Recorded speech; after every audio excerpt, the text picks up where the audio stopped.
భారత్ మాతాకి. ఈరోజు 61వ వారం 62వ వారం హనుమాన్ చాలీసాలో భాగంగా ఇక్కడికి వచ్చినటువంటి వారందరికీ, ఇక్కడికి వచ్చినటువంటి భక్తులందరికీ కూడా హృదయపూర్వకంగా నమస్కారాలు. చూడండి, మనము పాములను చూసినాం కదా. పాములు ఎన్ని రకాలు ఉంటాయి మనకు తెలిసిన కాడికి చెప్పండి ఒకసారి. మనము పాములను చూసినాం.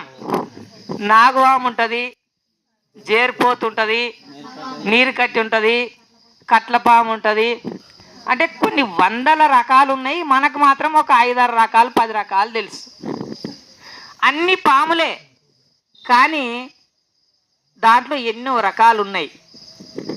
రకాలైతే ఉన్నాయి కదా, ఉన్నాయి. తేళ్ళు ఎన్ని రకాలు ఉంటాయి మనం చూసినామా? 2 రకాలు అయితే చూసినాం. 3 రకాలు.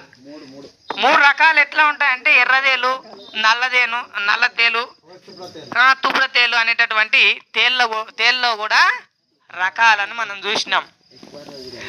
తర్వాత మన దగ్గర పశువులు ఉంటాయి. గేదెలో కూడా రకాలు ఉంటాయి. గవిడి బర్రె అంట, ఇట్లా ఊరగంటివి అంట, ఇట్లా రకాలు గేదెల్లో ఉంటాయి, దూళ్ళల్లో ఉంటాయి. ఎడ్లల్లో కూడా మన ఊరగంటి ఉంటాయి. దాంట్లో తెల్లగా ఇట్లా రకరకాలైనటువంటివి ఉంటాయి. మరి ఇది అన్నీ తెలుసు, కానీ మనుషుల్లో కూడా రకాలు ఉన్నారు. మనుషుల్లో కూడా అందరు మనుషుల్లాగానే కనిపిస్తున్నారు, కానీ మనుషుల్లో ఈ తేళ్ళల్లో ఎన్ని రకాలు ఉన్నాయో, ఈ పాములల్లో ఎట్లయితే రకాలు ఉన్నాయో, పశువులల్లో ఎట్లయితే రకాలు ఉన్నాయో, మనుషులల్లో కూడా రకాలు ఉన్నారు. మరి అది ఎట్లా గుర్తుపట్టాలి అంటే, చూడండి, కొందరు ఏం చేస్తారు అంటే మంచి పని చేయాలని చూస్తారు, అది ఒక రకం. మరి కొందరు ఏం చేస్తారంటే శని కోయినంటే ఎక్కడ దస్తు పడుతుంది, కందికాయ బరకొత్తాం, మిరపకాయలు బరకొత్తాం, లేకపోతే శనికాయ కొత్తాం అనేటటువంటి అది ఒక రకం. తర్వాత ఓడి తెంపడానికి వంకాయలు, మిరపకాయలు, కందికాయ తెంపడానికి అవకాశం ఉండి కూడా ముట్టాడు, వాళ్ళు ఒక రకం. మరి ఇక్కడికి భక్తితోని గుడికి వచ్చేటోళ్ళందరూ ఒక రకం. ఈ గుడికి రాకుండా, భజనలు చేయకుండా, ఏమి చేయకుండా ఇంటికాడ ఉన్నోళ్ళు వాళ్ళు ఒక రకం. అంటే అందరూ మనుషుల్లాగా కనిపిస్తున్నా మనుషుల్లో కూడా రకాలు ఉన్నాయి. అంటే దీన్ని బట్టి చూడండి, మనం అందరం ఒకరం అనుకుంటున్నాం కాదు. ఒక్కొక్క మనిషి దగ్గర ఒక్కొక్క రకమైనటువంటి మనుషులము మనం ఉన్నాము. మరి ఈ రకం చూడండి, మరి దీన్ని బట్టి మనం ఏం ఆలోచన చేసుకోవాలంటే, మనము కూడా మంచి మార్గంలో ఉండడానికి ప్రయత్నం చేయాలి. మరి ఒకడేమో దొంగతనం చేస్తాడు. అయితే ఒక చిన్న ఉదాహరణ చెప్తా. మా పిల్లలు హాస్టల్లో ఉన్నారు. హాస్టల్లో ఉంటే మా పిల్లల ఈ బనీన్లు ఎత్తుకపోవడము, షెడ్యూలు ఎత్తుకపోవడము, తర్వాత వాళ్ళ ఈ పెన్నులు ఎత్తుకపోవడము, ఇట్లా దొంగతనాలు వాని పెట్టి ఈడు ఇరగొట్టడము, వాని పెట్టెలకి ఈడు దొంగతనం చేయడం జరుగుతూ ఉంది. మరి ఇది ఎందుకు జరుగుతుంది అంటే, ఒకసారి ఆ కాలేజీ ప్రిన్సిపల్ నన్ను చీఫ్ గెస్ట్గా పిలిచిండు. అక్కడ చెప్పిన ముచ్చట ఏంటి అంటే, వెంకటయ్య వీళ్ళందరూ దొంగతనం చేస్తున్నారు, దీనికి ఏమన్నా మీరు చెప్పండి అంటే, ఏం లేదు సార్, వీళ్ళు ఎవరైతే దొంగతనం చేస్తారో నువ్వు కరెక్ట్గా వాని అబ్జర్వేషన్ చెయ్యి. కరెక్ట్ వాళ్ళ అమ్మ చేనుకోయినప్పుడు మిరపకాయలు దొంగతనం చేసి ఉంటుంది. వాడు ఎవడైతే ఈ పెట్టెలు ఇరగొట్టి దొంగతనం చేస్తాడో చేనుకోయినప్పుడు మిరపకాయలు, చింతకాయలు అన్ని దొంగతనం చేసేటటువంటి అలవాటు తల్లిదండ్రులకు ఎవరికైతే ఉంటుందో వాళ్ళ పిల్లలు మాత్రమే దొంగతనం చేస్తారు. తల్లిదండ్రులు దొంగతనం చేయకపోతే పిల్లలు దొంగతనం చేయరు సార్, ఉన్న మూలం అక్కడ ఉంది అని చెప్పిన. మరి అది ఎవరికి చెప్పినా, అక్కడ పేరెంట్స్ మీటింగ్ ఉంది. ఆ పేరెంట్స్ మీటింగ్లో తల్లిదండ్రులకు చెప్పిన, మనం పిల్లల్ని మారుండి అనడం కాదు, ముందుగా మనం మారాలి. మనం మారితే పిల్లలు ఆటోమేటిక్గా మారుతారు. మనం ఉదయం 5 గంటలకు లేచి స్నానం చేసి మనం పూజ చేస్తే మనట్లను చూసి మన పిల్లలు నేర్చుకుంటారు. మన పిల్లలు కూడా ఆటోమేటిక్గా మారుతారు. మనం దొంగతనం చేస్తే మన పిల్లలు దొంగతనం చేస్తారు. మనం మంచి మార్గంలో ఉంటే వాళ్ళు మంచి మార్గంలో ఉంటారు. మరి ఈ విషయాన్ని కూడా ఇంకా దీంట్లో ఏమైనా పొరపాటు లేదు కదా, మాటల్లో ఉన్నది ఉన్నట్లే చెప్తున్నాం కదా. అట్లా ఆ రకంగా ఉంది పరిస్థితి. మనము కూడా మంచి మార్గంలో ఉండడానికి ప్రయత్నం చేయాలి. మరి ఇంకొక ఉదాహరణ చూడండి. భాగవతం లోపల ఒక కథ ఉంది. అదేమిటి అంటే నారద మహర్షి యొక్క పూర్వజన్మ వృత్తాంతం. అయితే ఈ నారదుడు ఉన్నాడు కదా, నారదుడు అంటే కొందరికి తెలుసా? అందరికీ తెలుసు. నారద మహర్షి అంటే సినిమాలలో చూసింటాం, ఇట్లా మెల్ల ఇది వేసుకొని వాయిద్యం వేసుకొని ఇట్లా నారాయణ నారాయణ అనుకుంటూ ఉంటాడు కదా. మరి ఆ నారద మహర్షి గత జన్మలో ఎవరు అనేది అనమాట. అయితే గత జన్మలో ఎవరు ఈ నారద మహర్షి అంటే ఒక దాసీ పుత్రుడు అనమాట. మరి దాసి అంటే కొంతమంది తెలియకపోవచ్చు ఈ పిల్లలకు. దాసి అంటే పెద్ద పెద్ద వాళ్ళ ఇండ్లల్లా అంట్లు తోమడము, కసు నూకడము, వాళ్ళ బట్టలు ఉతకడము ఏదైతే చేస్తారో వాళ్ళని దాసి అనే వాళ్ళు అనమాట. అర్థమైంది కదా మీకు? దాసి అంటే ఎవరు అనేది, దాసి అనే అర్థం ఈ పిల్లలకు తెలియకపోవచ్చు. పని మనిషి అంటే తెలుసు. అంటే ఆ దాసి యొక్క పుత్రుడు ఎవరు? ఈ గత జన్మలో నారదుడు అంతకన్నా ముందు ఉన్న జన్మ లోపల ఆయన ఎవరు అంటే ఒక దాసి పుత్రుడు. మరి దాసి పుత్రుడు మరి నారద మహర్షిగా భగవంతునిగా ఎట్లా రూపాంతరం చెందిండు అంటే వాళ్ళ తల్లి ఏం చేసింది, ఒక ఇంట్లో దాసి పని చేస్తూ ఉన్నది. దాసి పని అంటే వాళ్ళ అంట్లు తోమడము, గిన్నెలు గడగడము, వాళ్ళ బట్టలు ఉతకడము, వాళ్ళ ఇంట్లో కసు నూకడము, అట్లా ఆ విధంగా దాసి పని చేస్తూ ఉంది. చేస్తూ ఉంటే వాళ్ళ యొక్క తండ్రి చిన్నప్పుడే చనిపోయిన, తల్లి ఒక్కతే ఉంది. ఈ పిల్లగాడు ఉన్నాడు, చిన్న పిల్లగాడు, ఒక 10 ఏళ్ళ పిల్లగాడు, 7-8 ఏళ్ళ పిల్లగాడు ఉన్నాడు. అయితే ఆ దాసి పని చేసేటటువంటి టైం లోపల ఏమైంది అంటే ఆ గ్రామానికి కొంతమంది గురువులు వచ్చిండ్రు. గురువులు వచ్చి అంటే అప్పుడు ఈ గురువులన్నీ గ్రామాలు సంచరించేవాళ్ళు. ఈ ఊళ్ళో కొన్ని దినాలు, ఆ ఊళ్ళో కొన్ని దినాలు, ఈడ అట్లా ఒక్కొక్క ఊళ్ళో కొన్ని దినాలు అనుకుంటా సంచరించుకుంటా ఉండేవాళ్ళు. మరి అక్కడ ఆ గ్రామానికి కొంతమంది గురువులు వచ్చి ఏమన్నారంటే ఈ ఈ చాతుర్మాస దీక్ష ఏదైతే ఉందో మేము ఇక్కడనే చేస్తామో, మాకు ఒక 41 రోజు ఇక్కడనే ఉంటాము అని చెప్పేసి ఆ ఊరి యొక్క గ్రామ పెద్దని అడిగిండ్రనమాట. సరే మంచిది, నువ్వు ఇక్కడనే ఉండొచ్చు, పూజ చేసుకోవచ్చు, మీరు యజ్ఞాలు చేసుకోవచ్చు, యాగాలు చేసుకోవచ్చు, తర్వాత మీరు ఏమన్నా చేసుకోవచ్చు అని చెప్పేసి ఆ గ్రామంలో ఉన్నటువంటి ఒక ఇల్లుని, అంటే ఊరు బయట ఉన్నటువంటి ఒక పెరట్లో ఉన్నటువంటి ఒక ఇల్లుని ఆ వచ్చినటువంటి గురువులకు ఇవ్వడం జరిగింది. మరి ఆ గురువులు రోజు స్నానం చేసి వాళ్ళు ప్రతిరోజు యజ్ఞాలు పెట్టడము, తర్వాత పూజలు చేసుకోవడము, మంత్రపఠన చేసుకోవడము, ఆ విధంగా చేస్తూ ఉన్నారు. మరి వాళ్ళు ఒక 5-6 మంది వచ్చిండ్రు అనుకోండి. ఈ 5-6 మంది వచ్చినప్పుడు వాళ్ళకు బట్టలు ఉతకడానికి, వాళ్ళకి చిన్న చిన్న వస్తువులు తెచ్చిపెట్టడానికి, వాళ్ళకి నీళ్ళు ఇయ్యడానికి, తర్వాత వాళ్ళు ఉతుకున్న బట్టలు ఆరేయడానికి వాళ్ళకు ఒక మనిషి అవసరమైంది. ఎవరికి? ఆ వచ్చినటువంటి గురువులకు ఒక మనిషి అవసరమైంది. అయితే వాళ్ళు ఏం చేసిండ్రు, మీ ఊళ్ళో ఎవరైనా పిల్లగాడు ఉంటే ఆ పిల్లగాడిని నా దగ్గరికి మా వద్దకు పంపిస్తే మాకు చిన్నగా నీళ్లు తెచ్చిపెట్టడమో, బట్టలు తెచ్చిపెట్టడమో, తర్వాత ఏమన్నా షాప్కో ఏమన్నా తెచ్చియడమో, ఇటువంటి పనులు చేయడానికి మాకు ఒక పిల్లగాడు కావాలని చెప్పేసి ఆ గురువులు ఎవరిని ఆ గ్రామంలో అడిగిండ్రు. అట్లనా అయితే ఫలానా దాసీపుత్రుడు ఉన్నాడు, ఆ పుత్రుని తీసుకుపోయి మీ వద్ద పెట్టుకోండి అని చెప్పేసి ఆ దాసీపుత్రుడిని ఆ గురువుల దగ్గరికి పంపించారు. మరి ఆ గురువుల దగ్గరికి పంపించిన తర్వాత ఏమైందంటే ఆ చిన్న పిల్లగాడు వాళ్ళకు సపర్యాలు చేస్తున్నాడు.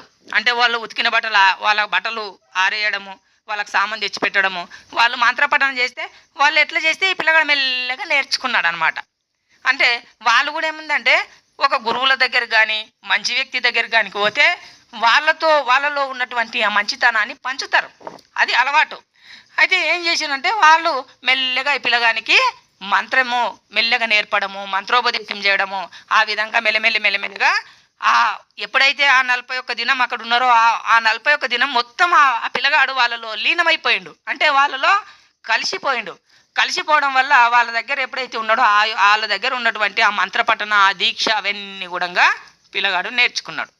మరి పిల్లగాడు నేర్చుకున్న తర్వాత వాళ్ళు ఏమైంది, ఇక 41 దినం కదా వెళ్ళిపోవడం ప్రారంభించారు. అంటే నేను మీ ఎంబడి వస్తాను అని అన్నాడు. అంటే వాళ్ళు ఏమన్నారంటే, అరే నీకు ఒక తల్లి ఉంది, ఆమెను ఇడిచిపెట్టి నువ్వు రాకూడదు అని చెప్పిండ్రు. చెప్పిన తర్వాత అరే మా అమ్మ ఉన్నందుకు నన్ను తోలుకపోకపోయారు కదా అని కొంత మనసు లోపల మదన పడ్డాడు. అయితే ఒక రోజు ఏమైంది అంటే వాళ్ళ తల్లి గురువులు వెళ్ళిపోయినరు, ఈయనకు మంత్రం నేర్పిండ్రు, ఎంత మంచి నడవడికలు నేర్పిండ్రు, వాళ్ళు వెళ్ళిపోయినరు. వాళ్ళు వెళ్ళిపోయిన తర్వాత ఒకరోజు తెల్లవారుజామున ఈమె ఏం చేసిందంటే అక్కడ పశువుల కొట్టం లోపల మేత వేయడానికి, ఆ పశువులకు మేత వేయడానికి ఎవరు ఈ దాసీపుత్రుడు, దాసి పని చేస్తుంది కదా ఆమె తల్లి. అయితే ఒకరోజు ఆవిడికి పశువులకు మేత వేయడానికి వెళ్ళినప్పుడు అక్కడ గడ్డి లోపల అంటే ఆ ఘాటి లోపల ఉన్నటువంటి ఒక నల్ల త్రాచుపాము ఏం చేసిందంటే ఆయంత ఈమెకు కాటు వేసింది. ఎవరికి? తల్లికి కాటు వేయందాడే తల్లి చనిపోయింది. తల్లి ఎప్పుడైతే చనిపోయిందో మరి ఈయన ఏం చేసిండు, అప్పుడు ఒంటరైండు, చిన్న పిల్లగాడు, 10-12 ఏళ్ళ పిల్లగాడు. తండ్రి ఎప్పుడో చనిపోయిండు. తర్వాత ఈ తల్లి ఒకటి చనిపోవడం వల్ల ఎవరు లేనటువంటి పరిస్థితి ఏర్పడ్డది. అప్పుడు ఏమనుకున్నాడు, తల్లి చనిపోతే బాధపడుతూ కూడా నాకు ఈ బంధం కూడా అయిపోయా కదా, నేను ఫ్రీ అయిపోతే కదా అనుకున్నాడు అనమాట. అనుకున్న తర్వాత ఏం చేసిందంటే ఏదైతే గురువులు ఇచ్చిండో ఆ మంత్రపఠన చేస్తూ చేస్తూ చేస్తూ చేస్తూ అట్లా తన జీవితం ఉన్నంత వరకు చేసిండు. ఒకరోజు తన శరీరం వదిలేసిన తర్వాత ఆయనకి ముగిసింది ఆయన జీవితం. ముగిసిన తర్వాత నెక్స్ట్ జన్మ లోపల ఈ జన్మలో ఎప్పుడైతే సాధన చేసిండో, ఈ జన్మలో ఏదైతే మంత్రపఠన చేసిండో అప్పుడు ఆ యొక్క బ్రహ్మదేవునికి బ్రహ్మ మానస పుత్రునిగా వచ్చే జన్మలో ఒక దేవత అయి పుట్టిందనమాట. అంటే ఎందుకంటే ఈ జన్మలో ఎప్పుడైతే సాధన చేసి మంచి మార్గములు ఉన్నాడో, మంచి పఠన చేసిండో ఆయననే ఈ నారద మార్చి ఒక బ్రహ్మదేవునికి మానసపుత్రునిగా ఆయన అవతారం ఎత్తడం వచ్చింది. అంటే చూడండి, మరి ఇది ఆయనకే జరుగుతుందా, ఆయనకే జరుగుతుందనేది ఏం లేదు. మనం ఎప్పుడైతే మంచి మార్గంలో ఉంటామో మనమే దేవతలమవుతామో, మనం ఎప్పుడైతే చెడు మార్గంలో ఉంటామో మనమే ఒక మూగజీవుల్లో పడతాం. అంటే ఇప్పుడు ఉన్నటువంటి దేవతలు ఎవరో కాదు, ఈ ఆత్మనే. ఎప్పుడైతే పుణ్యం బాగా పెరిగిపోతుందో, మనం పుణ్యం పనులు ఎక్కువ చేస్తామో వీడే వచ్చే జన్మలో దేవలోకంలో దేవత అయి పుడతాడు. అదే ఒకవేళ పాపం బాగా పెరిగిపోతుందో ఇదే భూలోకంలో క్రిమి కీటకాదులుగా జన్మిస్తాడు. అంటే దీన్ని బట్టి మనకి ఏమర్థం అవుతుంది అంటే మంచి చేసినోనికి మంచి ఉన్నది, చెడు చేసినోనికి చెడు ఉన్నది. మరి ఈరోజు లేక దొరికినటువంటి ఈ మానవ జన్మతో మనం మంచి చేసి ఉన్నతమైన స్థాయికి వెళ్ళాలి. ఇక చూడండి, కొంతమంది ఉంటారు, ఇప్పుడు కొంతమంది పెద్దలు ఉన్నారు, మన జిఆర్ స్వామి కావచ్చు, తర్వాత ఇంకా పెద్ద పెద్ద ప్రముఖులు, తర్వాత మన చాగంటి కోటేశ్వరరావు స్వామి వారు కావచ్చు, తర్వాత ఇతర రకరకాలైనటువంటి గరికపాటి నరసింహ, వీళ్ళందరూ ఏంది అంటే గత జన్మలో ఎంతో పుణ్యం చేసుకున్నారు కాబట్టి వాళ్ళు ఈ జన్మలో భగవంతుడు వాళ్ళని ఉన్నతమైన స్థాయిలో పెట్టి 10 మందికి మంచిని పంచేటట్టు వాళ్ళని భగవంతుడు పుట్టించాడు. అది ఒక్క జన్మలో జ్ఞానం రాదు. అంటే గత జన్మలో కొంత పుణ్యం చేయడం వల్ల, గత జన్మలో కొంత సాధన చేయడం వల్ల భగవంతుడు ఏం చేసినట్టే వాళ్ళని ఒక ఉన్నతమైన స్థాయిలో పుట్టించి వాళ్ళు సమాజానికి మేలు చేసేటటువంటి వ్యక్తులుగా వాళ్ళు రూపాంతరం చెందిండ్రు. మరి ఇట్లా సమాజానికి మేలు చేస్తూ చేస్తూ పోయినప్పుడు మళ్ళీ ఏమవుతుంది, వాళ్ళది ఇంకా వాళ్ళ లోపల ఒక మంచి భక్తి పెరిగి తర్వాత వాళ్ళ లోపల ఇంకా పుణ్యం పెరిగితే వాళ్ళే వచ్చే జన్మల దేవతలుగా రూపాంతరం చెందుతారు. అంటే మరి అప్పుడు ఎప్పుడైతే దేవలోకంలో దేవతలు అవుతారో మరి ఆ పుణ్యమైనంత వరకు దేవతలు అవుతారు, మరి ఆ పుణ్యం అయిపోగానే మళ్ళీ మానవులు అవుతారు. మరి పాపం పెరిగిపోతేనేమో గిట్లయితుంది, పుణ్యం పెరిగిపోతేనేమో గట్లయితుంది. మరి అన్ని విషయాలు మనం ఏదో కల్పించుకొని చెప్పుకున్న కథలు కాదు ఇవన్నీ కూడా భాగవతంలో ఉన్నటువంటి కథలు. ఈ భాగవతము అంటే ఏంది, ఒక భగవంతునివి భక్తునివి రెండు కలిపి, అంటే భగవంతునికి భక్తునివి కథలే భాగవతం. మరి ఇప్పుడు చూడండి, భాగవతం అని ఇట్లే అంటే మేము భాగవతం అనేటటువంటి భాగవతం అవుతుంది. అంటే భాగవతం అంటే భాగవతం అవుతాం. అంటే దాన్ని చదవడం కానీ దాన్ని మనము మొత్తం నేర్చుకొని దాన్ని చదవడం వల్ల మన యొక్క మనిషి ఉద్ధరింపబడతాడు. అటువంటి శక్తి దాంట్లో ఉన్నది. మరి ఈరోజు మనం తెలుసుకున్నటువంటి విషయం ఏంటి అంటే మొత్తం మీద మనం మంచి మార్గంలో ఉంటే మనకు మంచి జరుగుతుంది, చెడు మార్గంలో ఉంటే మనకు చెడు జరుగుతుంది. దీన్ని మనం గమనించుకొని తప్పకుండా మనము వీలైనంత వరకు సాధ్యమైనంత వరకు మనం మంచి మార్గంలో ఉండడానికి ప్రయత్నం చేయాలని మీ అందరికీ కూడా సభాముఖంగా తెలియజేస్తూ సెలవు తీసుకుంటున్నాను. జై శ్రీమన్నారాయణ. జై శ్రీమన్నారాయణ.